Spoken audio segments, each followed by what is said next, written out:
Communication is by far one of the most valuable skills in any professional's toolkit. Whether you are just starting your career or you are a seasoned vet, being an effective communicator at work is key to your success.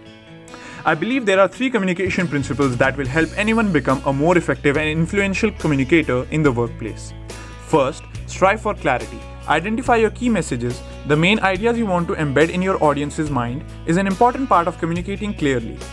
Here are some tips to help you get started. Before you communicate, write down your central idea. What are the key messages you want your audience to hear and understand? Spend time thinking about your audience and the knowledge they may or may not have about the content you'll be sharing. When in doubt, be prepared to provide context and a quick recap to bridge any knowledge gaps. As you write out your key points, avoid jargon and other language that could confuse your audience or distract them from your central idea. Technical language or high levels of details may seem important to you, but they can be a barrier to audience engagement. Developing key messages before you communicate will help you focus in on what you want to say and deliver your content with clarity. Second, keep it concise. Aim for short and direct sentences. Saying less forces you to focus, and the more focused you are, the higher your chances of getting your message across. Be sure to define exactly what you want people to understand and what, if anything, you are asking them to do. Saying less has another advantage. Whether you are communicating by email, over the phone, or in person, saying too much can hurt your efforts.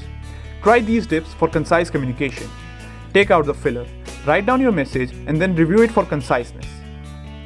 Is every bit needed to get your point across or have unnecessary words snuck in? In particular, watch for overuse of filler words like very and rarely. Keep it simple. closetreasurer.com. Fancy words will only confuse your audience or worse, alienate them. Stick to language that is familiar and accessible. Formatting is your friend. The longer the update, the more likely it is that important details will be lost. Use formatting in written communication, such as bulletin points, headings, or bold emphasis, to highlight vital information. I like to bold important dates, calls to action, and key decisions so it's nearly impossible to miss them. Small business owners should develop a comprehensive communication plan to ensure that they build understanding and positive attitudes in all the groups that influence their success. The plan should cover the audience for communication, current level of understanding, important messages, media for communicating, and measurement. A comprehensive plan brings together individual plans for marketing communications, internal communications, and stakeholders communication. Integrating the plan ensures that you communicate consistent messages to all groups.